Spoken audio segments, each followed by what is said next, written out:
people, families, children, a home.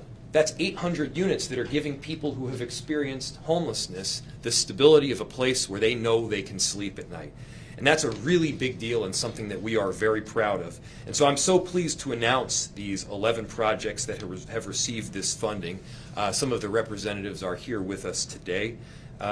We weren't able to be joined by Councilmember Jamal Osman. I know he's a big supporter, but he's got budget markup that is happening as we speak.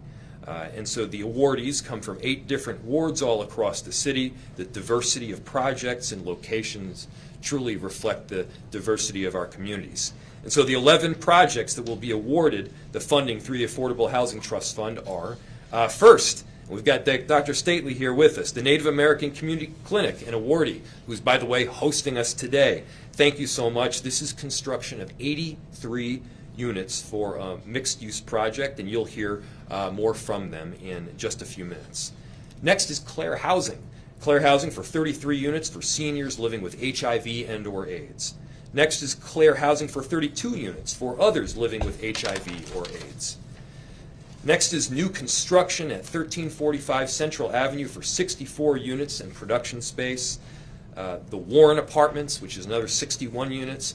Upper Harbor Terminal, which is a project the city's been working on for quite some time, has 183 new units. Epic R for 68 units. Downtown View for 39 units for homeless youth. Zaria Apartments for 89 units. And construction at 2116 Nicollet Ave for 53 units to support people at risk of homelessness. And then finally, Cheatham Apartments with 98 units. A really big congratulations to all the awardees, and something that I want to acknowledge is over these last several years we've seen a shift in the way we've done things.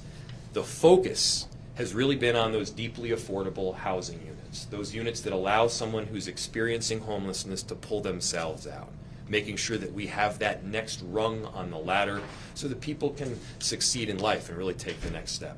We're putting our money where our mouth is.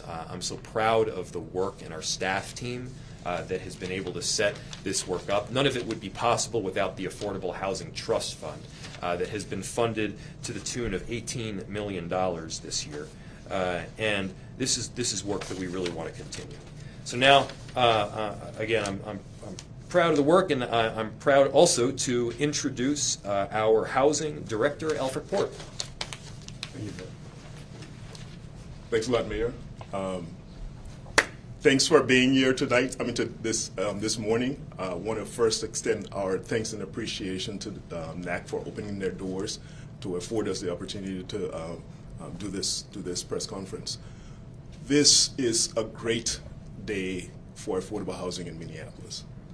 11 projects comprising of 803 rental housing units, creating and preserving new units. I want to also say that the mayor talked about our focus on deeply affordable housing. Nearly 45% of these units will be dedicated to deeply affordable. That's households at and below 30% of the area median income. Including that number is about 101 of those units will be dedicated to serve the homeless population with wraparound services. Total $18.5 million. $17 million of that from the Affordable Housing Trust Fund, an additional $1.5 million from the low-income housing tax credits. We could not have done this alone. Partners, our funding partners, the developers, and a dedicated staff. Professionalism comes to mind when I talk about the folks that I work with to advance this work. So I want to say thanks to the partners, thanks for the work, and we look forward to groundbreakings and ribbon cuttings in a few months. Thanks a lot, and I'm going to introduce Dr. Stately, who's the president of NAC. Thanks a lot for your work. Bonjour, relatives. I'm Anthony Stately. I'm the executive officer and president of the Native American Community Clinic here in South Minneapolis, and I just want to express our profound gratitude and appreciation to the mayor and also to the trust fund, and also I want to thank my my housing partner, Wellington Management Incorporated, which will actually help to build the building and also manage and operate the housing units above our clinic. We know that housing is more than just sheltering people. We also know it's a critical social determinant of health. It is probably the defining socially determinant health for our community right now in South Minneapolis. In Minneapolis and in the county of Hennepin, more Native American people are really significantly overrepresented in the unsheltered people living on the street and who are living in shelters and in homeless encampments. And the work that NAC does, this is a preponderance of the number of patients that we see. We are delivering, we have a very robust street outreach team that goes and works with them significantly, and has been doing that work significantly over the last couple of years. But we've built that out over the last few years even more robustly, and we are doing that work in encampments every single day, helping people to get the things that they need for their health care, and getting them connected to housing. We've been doing that for a couple of years, and now with this investment from the city and all of our other investors and our partnerships, we are now going to be able to build a, I like to call it a 6-star clinic. Why go over 5 stars when you can get 6? 6-star quality healthcare center that's brand new, that's built with integration, centering culture at the center of what we do, because we know that that is a really important thing for the healing in our community and for our people. And then we're building 4 floors of housing above that 2-story clinic that is going to help stabilize people's lives and get them back into spaces where they can feel that they belong, they are supported, they are going to be able to help raise their families and be in the community doing the things that support them. We have a tremendous number of partnerships that I want to just name that have been significantly helpful in the design and you can see through these beautiful renderings that we have been working with Sam Olbixson, who has been doing foundational work here on the American Indian Cultural Corridor. He is our master architect who has done a great job integrating what NAC likes to call our unapologetically indigenous lens on how we deliver healthcare. We are centering culture, and we are centering cultural healing at the center of what we do within a Western clinic, and I think we are producing some amazing results because of that. I want to tell you that this is foundational for us and historic, so thank you so much. I really do appreciate your investment and your support so much over the years. But with this particular project, this is a turning point for NAC and a turning point for our community. And I am really tremendously grateful, humbled to be in the role that I'm in and leading this work with my team. I have the most amazing team on the planet. I think you probably think you do, but I actually do. And I have great partners, and none of this would be possible without great partnership. And everything that we do at NAC is built on the value of partnership and collaboration. We know that we can't achieve any of this without each other. We are on a mission to solve and heal the deep wounds that are generational, multiple generations of Indigenous people living in South Minneapolis have struggled with homelessness chronically and generationally. We are committed to changing that and working with our partners to do that. So thank you so much for your time today, and please, if you have questions about these beautiful drawings, I'd be happy to help. I want to introduce our housing partner, Casey Dravachensky. Yeah. Thank you, Dr. Staley. So my name is Casey Dravachensky. I'm the CFO at Wellington Management. We've been around for 40 years. We manage and have developed about 1,000 units across the city. But I would say we are also deeply humbled and honored to be part of this project. We got to know Dr. Staley and his team about 3 years ago when this was still in the vision phase, and we're just super honored to be here. And I think one thing that's unique about this project, it's, as a NAC being a Native-led organization, a critical piece of this whole project is there are 83 units on top of this building, but that land is going to remain in the ownership of NAC. And we are really just trying to be behind the scenes to support their work. So keep it brief, but yeah, we're just super happy and excited to take the next phase with this great team. Thank you. Well said. And Dr. Stately, I think we both might be right in that your team now with Casey, he used to be on our team, so I think we both can have some excellent teams. With that, we'll open it to any questions you might have. Was there a completion date? You may have said it, I didn't hear it. Oh, sorry, yeah. So we plan to break ground in March of 2025. So groundbreaking will be then. You'll all be invited to it.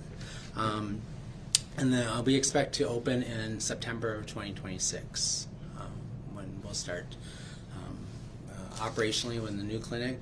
We'll continue to operate in this lovely building until the new building is completed, and then this building will be raised, and we'll build our brand new parking lot on this side. So it'll be challenging for the next couple of a year and a half or so to operate, but we will stay open and we will continue to provide services. We're going to be doing backflips and cartwheels and all kinds of ways to make sure that we mitigate the impact of the building on our patients. We're going to take on that burden, not ask the patients to take that on. Yeah, about 18-month build, 14 to 18 months. We're here to have the opportunity to shoot some video of the clinic before this presser. What will the changes be, and how important is this new clinic going to be compared to where we're at right now? Oh gosh, well, the building that we're in now, that our NAC operates in, is basically it is part of a shopping mall, right? So NAC started in 2021 or 2001 or 2003 when we opened, and one of the things that was unique about it was took up one little tiny part of the shopping center, and it had a bunch of other things on either side of it. And as people left, we got the space, and we kind of just put a door where it made sense to put a door, those kinds of things. So the clinic has never really been all that well integrated and thoughtfully planned as a clinic. It's just sort of kind of been jerry-rigged together, like a lot like my home, actually, or the home I grew up in, actually, I would say that.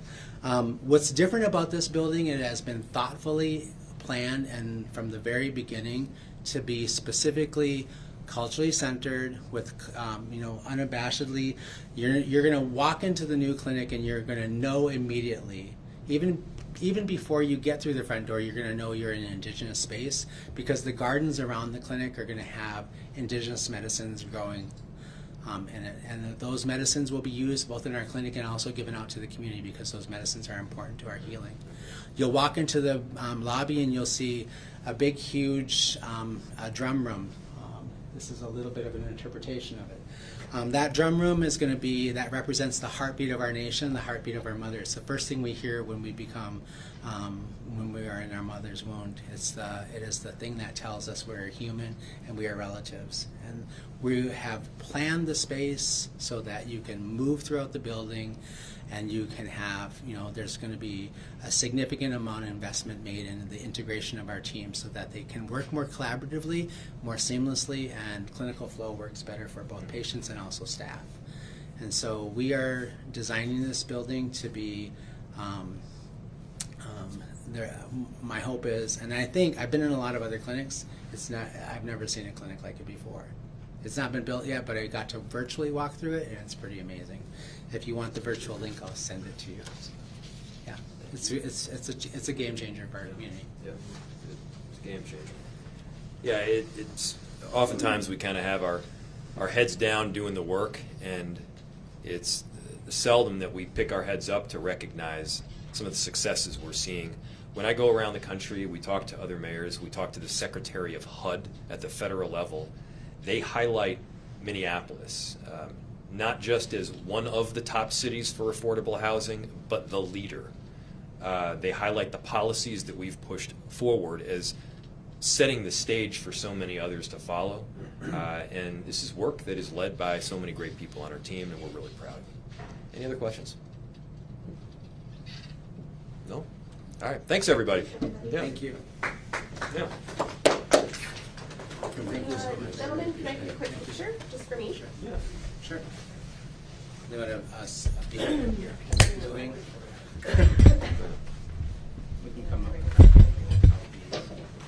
Thank you. Just a couple of quick snapshots. All right, ready? 1, 2.